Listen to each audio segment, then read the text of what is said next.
என்னடா ராணிக்காவை கோயில காணும் என்கிட்ட கோயில் போற இருந்தாலும் சொல்லிட்டு போனோம் ராணிக்காவை கிட்ட கோயிலுக்கு போறேன்னு சொல்லிட்டு போச்சு இல்ல இப்ப கோயில் ஆளைய காணும் முகூர்த்த நேரம் இருக்குதே எங்க போயிருப்பா நான் சொல்றேன்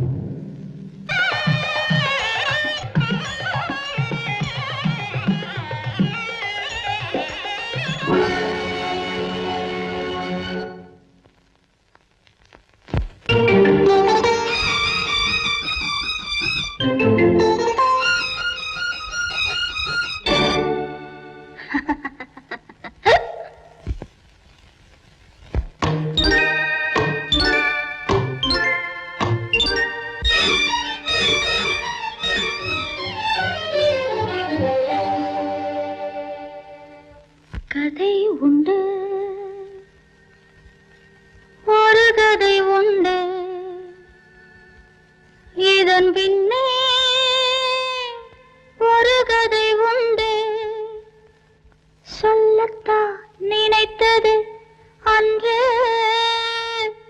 நினைத்தது அன்று சொல்லத்தான் நினைத்தது அன்று மனம் என்னவோ மயங்குது நின்று கதை உண்டு ஒரு கதை உண்டு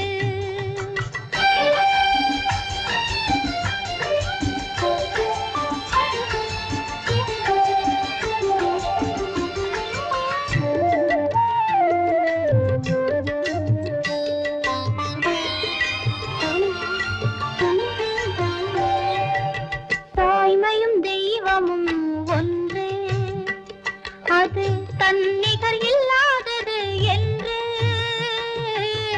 தாய்மையும் தெய்வமும் ஒன்று அது தன்னிகர் இல்லாதது என்று ஊரினில் கேட்டது உண்டு அதை உன்னிடம் கண்டேன் இங்கு அதை உன்னிடம் கண்டேன் இங்கு கதை உண்டு ஒரு கதை உண்டு இதன் பின்னே ஒரு கதை உண்டு சொல்லத்தான் நினைத்தது அன்று மனம் என்னவோ மயங்குது நின்று கதை உண்டு ஒரு கதை உண்டு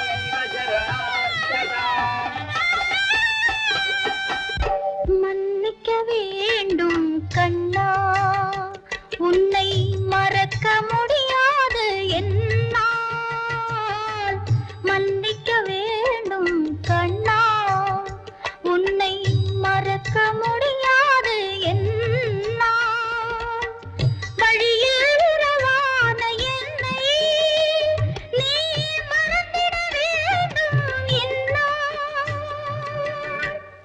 மறந்திட வேண்டும் இந்நாள். நில்லு எங்களை இப்படி அவமானப்படுத்திட்டு எங்க போற யார் நீ சொல்லு சொல்லு நான் சொல்றேன் பேத்தி நினைச்சு நீ உயிருக்கு உயிரா நேசிக்கிற பொண்ணு யார் தெரியுமா வாணி இல்ல இங்க கொட்டி கிடக்கிற செல்வங்களை எல்லாம் தட்டிக்கிட்டு போக வந்த கொள்ளக்கார் களக்கூத்தாடி குடிசையில பிறந்து களத்தருள வித்த காட்டி கையேந்தி பைசா பைசாவா பிச்சை எடுத்து வயிறு வளர்க்கிற ராணி என்ன உணர்வு நான் உணரல பாட்டி உண்மைத்தான் சொல்றேன் நீ சொல்றது போய் இல்ல உண்மைதான் உங்களுக்கு மட்டும் இல்ல எனக்கு கூட இது கசப்பான உண்மைதான் நீ யார் நான் யாருங்கிறது அவகிட்டே கேளுங்க என்ன பாக்குறேன் என்ன அடையாளம் தெரியலையா இல்ல தெரியாத மாதிரி நடிக்கிறியா சரி நீ யாருங்கிறத நான் சொல்றேன் உன் பேர் ராணி அது பொய்யா நீ ஒரு களக்கூத்தாடி அதுவும் பொய்யா பொய்யா எல்லாருக்கும் முன்னாடி சொல்லு உன்னால எப்படி சொல்ல முடியும்? ராணி ராணி உடம்ப வில்லா வளைச்சு வித்த காட்டி 4 காசு சம்பாரிச்சு கௌரவமா வாழ்க்கை நடத்திக்கிட்டு இருந்த நீ கேவலம் இன்னொருத்தருடைய ஆஸ்திக்கு ஆசைப்பட்டு இப்படி பங்களாவில பூந்து பகல் வேஷமா போடுறேன். சும்மா கிடந்த சங்க ஊதி கிடந்த ஆண்டிங்கிற கதையா வாழ்க்கையில எந்த பிடிப்புமே இல்லாம மரத்தடியில கிடந்த என்ன மயக்கி காதலிச்சு கல்யாணம் பண்ணிக்கிறத ஆசை காட்டி முகூர்த்தம் நிச்சயம் பண்ணிட்டு கடைசியில இங்க வந்து நாடகம் ஆடுறேன். இல்ல ரவி, இவர் சொல்றதெல்லாம் போய். இவருக்கு நான் ஆசை காட்டவில்லை, இவர் மேல நான் ஆசைப்படவும் இல்லை. வேணும்னா எங்க அம்மா கேளுங்க. அம்மா ராணி, என்ன இதுவா உங்க அம்மா? அப்படி என்ன என் வாணி எங்கே? இந்த சதிகாரி தான் வாணியை கொலை செஞ்சுட்டு நம்ம வீட்டு பிள்ளார வந்து எல்லாரையுமே ஏமாத்திட்டான். பாட்டி, நான் யாரையும் கொலை செய்யல. வாணி யாருன்னு எனக்கு தெரியாது. நீ வாணியை கொலை செஞ்சதுக்கு சாட்சி இருக்கு.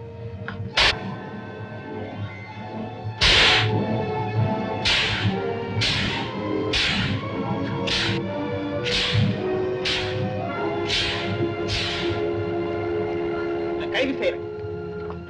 எதுக்கு? வாணியை கொலை செய்யற குத்தத்துக்கா? அம்மா, இத நீ நம்புறியா? ராணி, அம்மா நான் ஒரு தப்பும் செய்யலம்மா. நம்ம வீட்டுல இருந்து வந்ததுக்கு அப்புறம் எங்க எல்லாமோ சுத்திட்டு இங்க வந்தேன். நான் யாரையும் கொலை செய்யலம்மா. என்ன நம்புமா.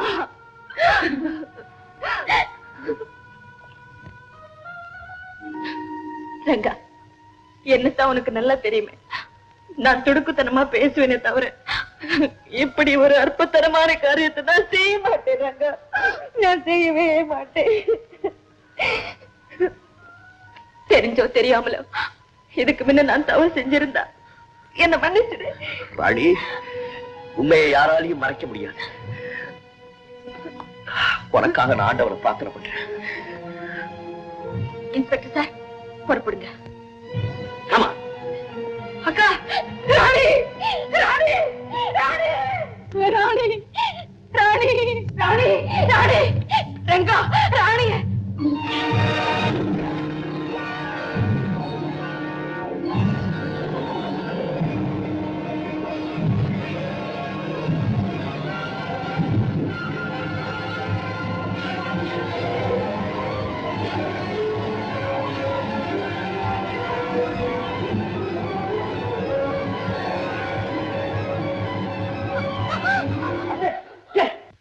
நீ என்ன சொல்ற? வாணி ராணி ரெட்ட குழந்தைகளா? ஆமாப்பா, எனக்கு குழந்தையே இல்லைங்கிறதுக்காக பெத்த தாய்க்கு தெரியாம நான் தான் ஒரு குழந்தை திருவிட்டேன். ஓ, அதுதான் ராணியா?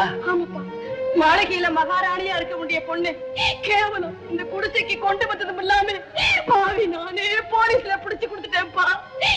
ஏப்பா, நான் அவளை பாப்பேனப்பா. அத்தே, நீ கவலைப்படாதே. ராணி எங்க இருந்தாலும் சரி, அவளை முன்னால கொண்டாந்து நிறுத்துறேன்.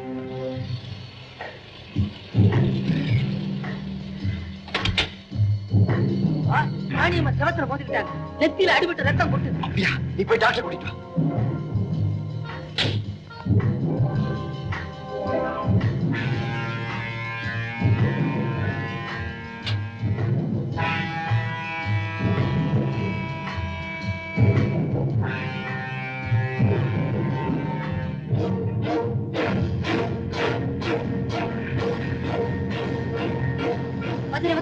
என்னடா? கோபால் வாணியக்காவ கொலகாரப்பட்ட பழைய பங்களா அடிச்சு வச்சிருக்கான். அப்படியா? ஆமா வதரே, வாணியக்காக்கள் தரையில அடிபட்டு டாக்டர் தேடிட்டு போயிருக்காங்க. இவனை செய், உடனே போய் டாக்டர் ரவியை கூட்டிட்டு அந்த இடத்துக்கு போ. நான் வந்து சேரேன். ஓடு. சரி வதரே.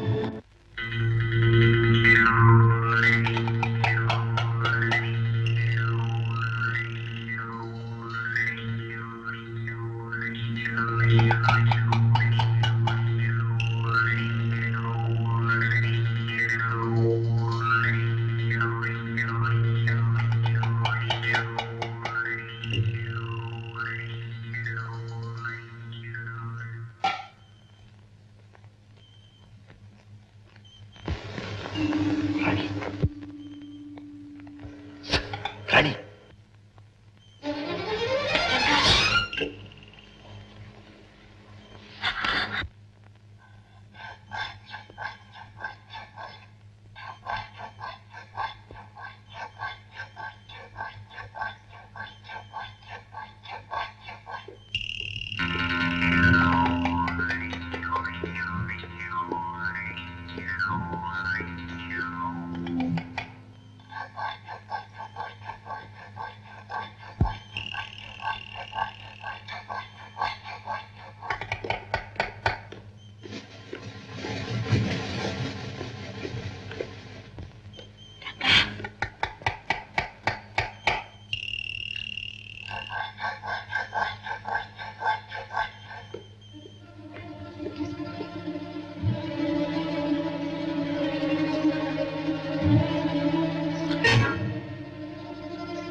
டாக்டர், இந்த பொண்ணு கிட்ட எந்த கேள்வியும் கேட்க கூடாது.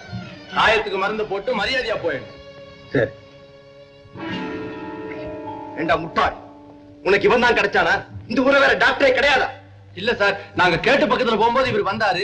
நீங்க தான் வர சொல்லிருப்பீங்கன்னு நினைச்சு கூட்டிட்டு வந்துட்டேன் சார். உடம்பு மழையா? கோபால், நான் நினைச்ச மாதிரி இதெல்லாம் உன் சூழ்ச்சி தானா? மரியாதையா நான் உங்களுக்கு சொன்ன வேலை செய்யுங்க. இல்ல be careful. டேய் வாணி, சீக்கிரம் அந்த கல்யாண புடவை கட்டிட்டு கீழே வா. மூர்த்தி, டாக்டர் மருந்து போட்ட உடனே பத்திரமா அந்த ரூம்ல அடைச்சு வை. ஓகே.